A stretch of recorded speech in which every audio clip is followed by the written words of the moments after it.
فکر میکنم عادلانه ترین قسمت زندگی مردن باشه. همه از غنی گرفته تا فقیر بالاخره یه روزی میمیرن، اما جهان پس از مرگ همیشه برای ما پر از راز و رمز و علامت سوال بوده. میخوام وحشتناکترین تجربه ما از مواجهه با این دنیا براتون تعریف کنم. وقتی که پدر بزرگم پلی زد از برزخ به اتاق من.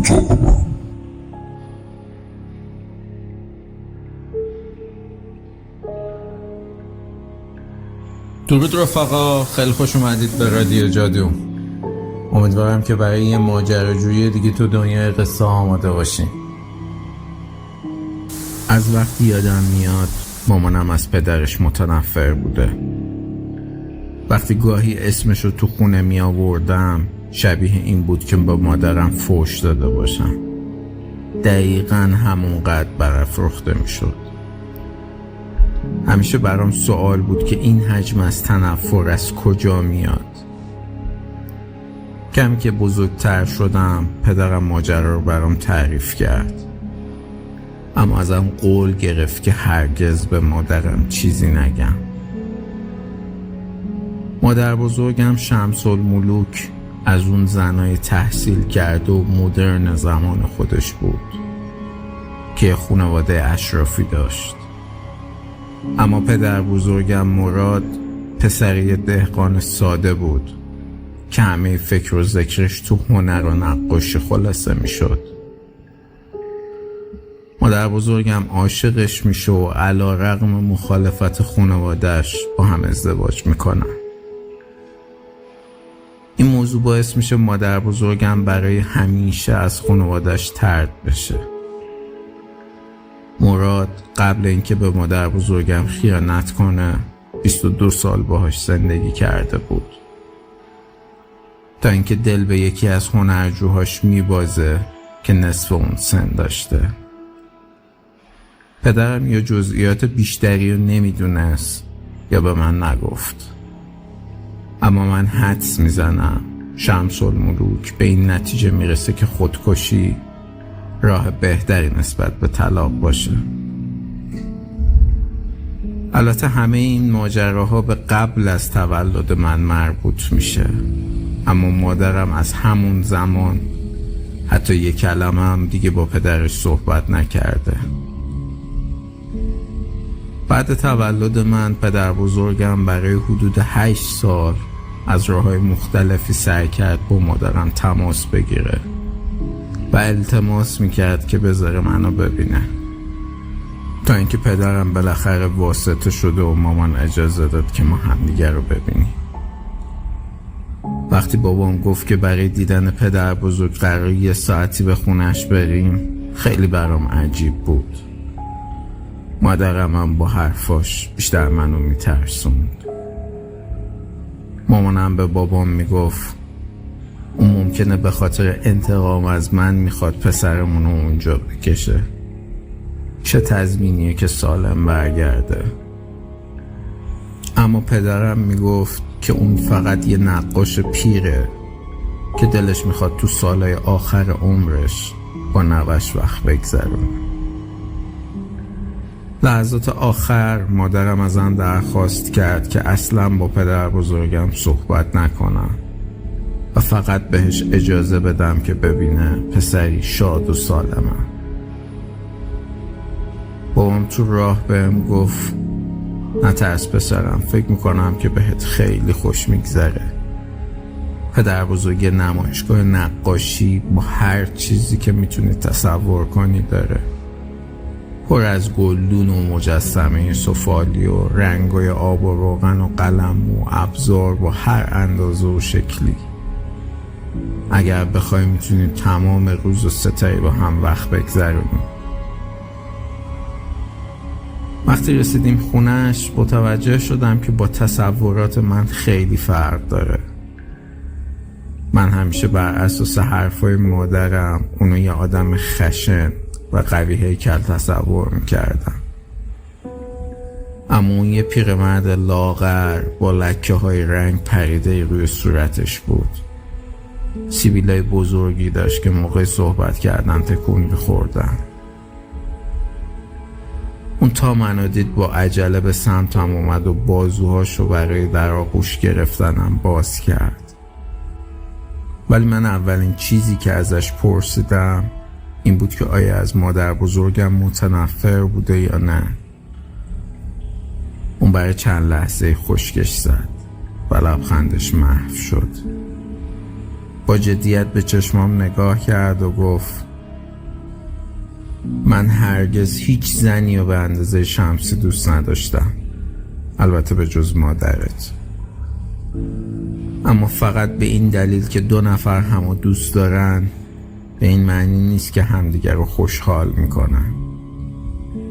من اونقدر قوی نبودم که بتونم بیشتر عمرم رو با ناراحتی بگذرونم و اونقدرم شجاع نبودم که با گفتن حقیقت به مادر بزرگت صدمه بزنم. تو 8 سالگی خیلی متوجه معنی صحبتاش نشدم، اما احساس میکردم یه پشیمونی عمیقی تو وجودش موج میزنه. با هم رفتیم تا نمایشگاهشو نشون من بده و با هم یه منظر نقاشی کردیم. زمان گذاشتن باهاش واقعا واسم لذت بخش بود. موقع رفتن ازم پرسید که دوباره میای پیشم یا نه و من گفتم دلم میخواد، به شرطی که مامانم اجازه بده. صورتش قرمز شد. اون گفت مادرت حق داره منو مقصر بدونه و از من متنفر باشه، اما شماها خانواده منی و تنها چیزی هستین که تو این دنیا برام باقی مونده. اینو بهش بگو، باشه؟ وقتی رفتیم خونه کلی از مهربونی پدر بزرگ برای مادرم تعریف کردم و گفتم که میخوام زیر نظر اون یه نقاش بزرگ بشم. اولش مخالف بود ولی به مرور گذاشت هر چند ماه یه بار برم و اونو ببینم. تخصص پدر بزرگ کشیدن پورتری آدم‌ها بود و اشتیاق اون به زودی به منم سرایت کرد.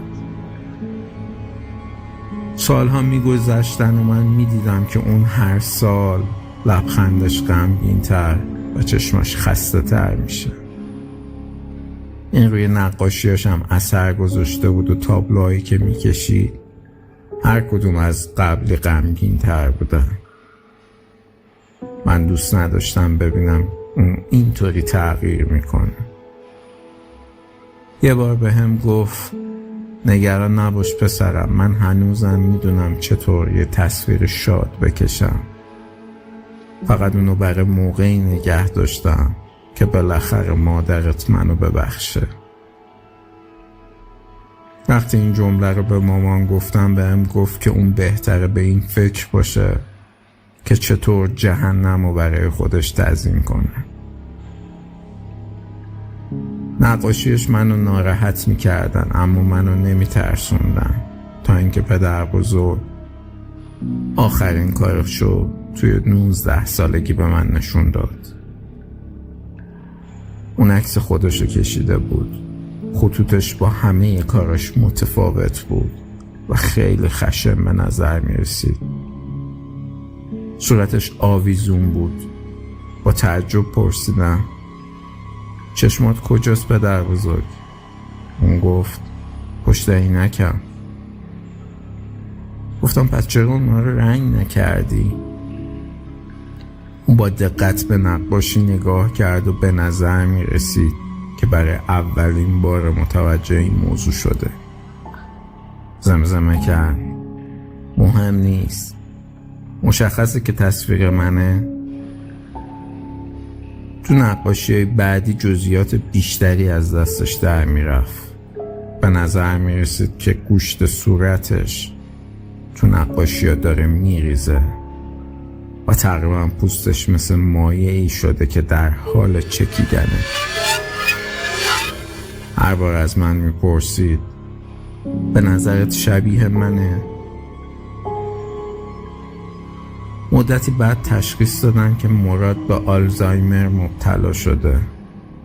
خوشبختانه اون زمان من خونه مستقلی گرفته بودم و میتونستم راحت تر بهش سر بزنم و هواشو داشته باشم. بعد بیماریش کشیدن چهرش براش از یه سرگرمی تبدیل به یه وسواس شده بود. اون در عرض یه هفته 3 یا 4 تا پورتره از خودش تموم میکرد که هر کدوم از قبلی هم نگران کننده تر بودن. نقاشیش دیگه حتی به عنوان آدم هم قابل تشخیص نبود. یه تیکه گوشت بود که فقط عذاب میکشید، به شکلی عجیب و غریب و ناهموار، انگار که اسکلتش با یه درخت عجیب و خاردار جایگزین شده باشه. اگر من اونو تو نقاشیش نمیشناختم خیلی عصبانی میشد. اون میگفت نقاشیش دقیقاً شبیه اون چیزیه که هست و اگر من اونو ندیدم پس منم که کورم. طی چند هفته بعد اون هر روز برای نشون دادن نقاشیش به من هیجان زده بود و کاملا فراموش میکرد که من قبلا همه اونا رو دیدم. با یه لحن غم انگیز ازم پرسید مامانت کی میاد منو ببینه؟ من تمام هفته رو با اون تماس گرفتم. حتی فراموش کرده بود که مادرم ازش متنفره. هر بار که میپرسید من یه بهونه‌ای میآوردم و قول میدادم که دفعه بعد مامانم اونجا باشه. 86 ساله بود که سکته کرد و مرد. من و بابام به تشییع جنازش رفتیم، اما مامان فقط خودشو تو اتاقش حبس کرد. پدر بزرگ همه چیزشو برای اون به ارث گذاشته بود و تو وصیت نامه گفته بود شاید نتونستم بهت یه خانواده بدم، اما حداقل میتونم این خونه رو بهت ببخشم. امیدوارم که تو هم منو ببخشی. با این حال مامان حتی نتونست پاشو تو اون خونه بذاره. بنابراین هفته بعد من رفتم تا وسایلا رو از اونجا جمع کنم. شروع کردم به چیدن بومای نقاشی که پر از تصاویر نفرت انگیزی بود که اون پیرمرد از خودش کشیده بود. اونا رو برمیگردوندم تا مجبور نباشم به اونا نگاه کنم، اما یکیشون خیلی عالی بود. انقدر عالی که به نظر می اومد عکس باشه. تصویر پدر بزرگ بود که با آرامش تو تابوت خودش دراز کشیده، دستاشو روی سینه‌اش قرار داده بود و چشماشو بسته بود. مدت اونجا نشستم و به این فکر کردم که چقدر برای اون دل خراش بود که مرگ خودشو اینجوری تجسم کنه. وقتی چمدونا رو میبستم نقاشی رو کنار گذاشتم و به این فکر کردم که برای احترام به مراد اون تابلو رو تو آپارتمانم آویزون کنم. تو اکثر نقاشیاش خودشو بیمارگونه در حال عذاب کشیدن تصویر کرده بود، اما حس میکردم این یکی واقعا نشون دهنده خودشه، نه بیماری که ذهنشو درگیر کرده بود. اون نقاشی باعث میشد فکر کنم روحش در آرامشه و این باعث خوشحالی من میشد. اون شب اونو تو اتاق خوابم آویزون کردم و موقع خواب بهش شب بخیر گفتم. از اونجایی که خیلی خسته بودم سریع خوابم برد بدون اینکه متوجه گذشته زمان بشم. تموم شب خوابیدم، حتی تا جایی که یادم میاد خوابم ندیدم. صبح که بیدار شدم اولین چیزی که دیدم مراد بود که از تابلو پورترش به من خیره شده بود. اما شب قبل چشمای مراد توی تابلو بسته بود. شاید دیروزم همین طور بود و من متوجه نشده بودم. یادم افتاد که چطور پدر بزرگ وقتی اونو تو تابلو تشخیص نمیدادم عصبانی میشد. شاید حق با اون بود و من واقعا کور بودم و به نقاشیش دقت نمی کردم. اون روز چندان به تابلو فکر نکردم و اون اتفاقو به حساب اشتباهم گذاشتم. اما شب بعد چند ساعتی که از خوابم گذشته بود با صدای جیغ وحشتناکی از خواب بیدار شدم. ضربان قلبم بالا رفته بود و انگار روحم هنوز به بدنم وارد نشده بود. تصویر تاری از تابلو می دیدم. صدایی نمی اومد اما دهن مراد باز بود. بدنش پیچ خورده بود و انگار تو عذابی بی پایان یخ زده بود. روی تخت نشستم. به سختی میتونستم نفس بکشم و تو نور ضعیف پنجره‌ام به عذاب وحشتناک اون پیرمرد خیره شده بودم. سعی میکردم خودم رو متقاعد کنم که این فقط یک کابوسه. تقریبا نیم ساعت طول کشید تا بالاخره از تخت بلند شدم و چراغا رو روشن کردم. وقتی دیدم اون با چشای بسته تو تابوتش آروم خوابیده خنده عصبی و بلندی کردم، اما دیگه جرئت نکردم چراغو خاموش کنم. اون شب با نور روشن خوابیدم، اما صبح شک ندارم که دوباره دیدم چشاش باز شد. باور نکردنی بود. داشتم دیوونه می شدم و واقعا به عقلم شک کرده بودم. آخه چطور ممکنه چهره پدر بزرگ تو نقاشی تغییر حالت بده؟ حتما مشکل منه که درست نگاه نکردم یا از ترس خیالاتی شده بودم. بالاخره خودم رو متقاعد کردم که تنها کاری که ازم برمیاد و انجام بدم و به مادرم زنگ زدم. بهش راجع به اون کابوس عجیب گفتم و تأکید کردم که فکر میکنم مراد داره عذاب میکشه. میخواستم ماجرا رو کامل تعریف کنم، اما احساس حماقت بهم دست داد و کمی بعد تلفن قطع کردم. شب بعد هر کار کردم خوابم نمی برد. فکر اینکه چه اتفاقی برای مراد افتاده و اینکه آیا این تابلو میتونه به من صدمه‌ای بزنه یا نه نمیذاشت چشمو رو هم بذارم.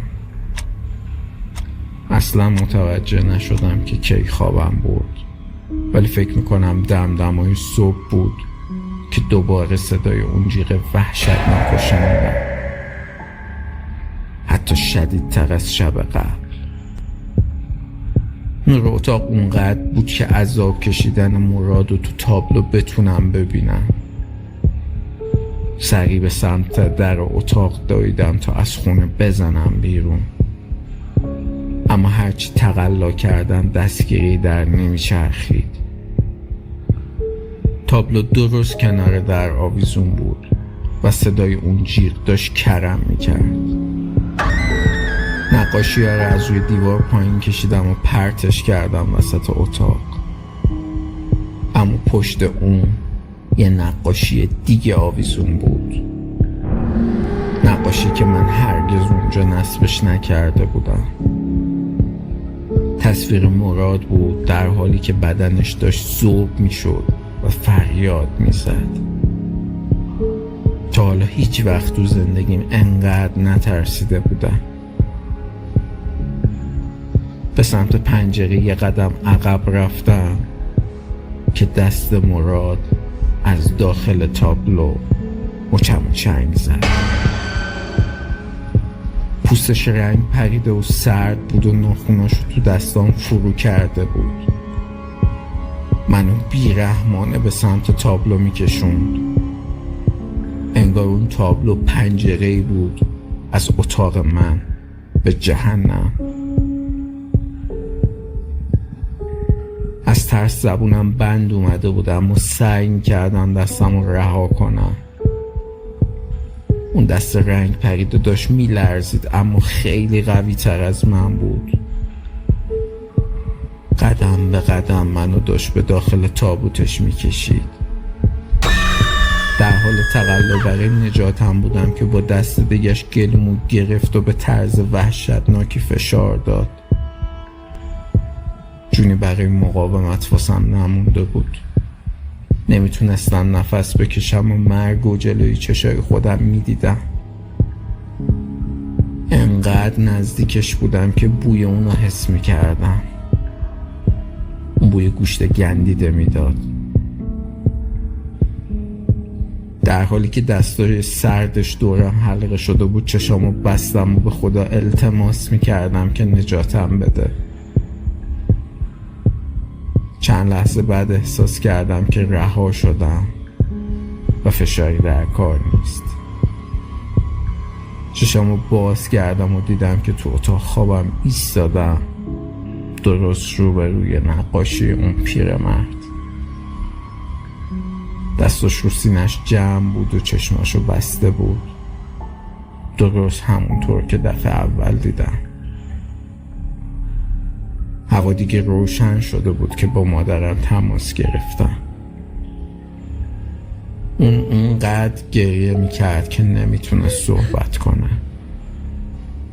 پرسیدم حالت خوبه؟ کجایی مامان؟ پدرم گوشی ازش گرفت و گفت نگران نباش پسرم، ما حالمون خوبه. بعد از اون صبح مامانت ازم خواست بیارمش سر قبر پدر بزرگ و الانم اینجایی.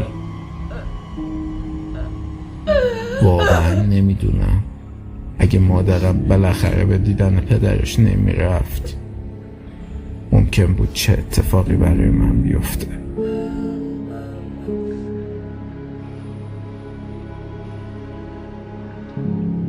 خب خیلی ممنون رفقا که تا اینجا همراه من بودیم. الان 2 از داستانه باحال کانال میتونید سمت راست تصویر ببینید. مطمئنم که از دیدنشون لذت میبرید. اگه از این داستان خوشت اومد ممنون میشم لایکش کنی، شیرش کنی و بگی کدوم قسمتش برات جالب تر بود. همینطور اگه دوست داری هر هفته از این داستانه جذاب بشنوی کانالمو سابسکرایب کن. با امید دیدارت رفیق تو قسمت‌های بعدی.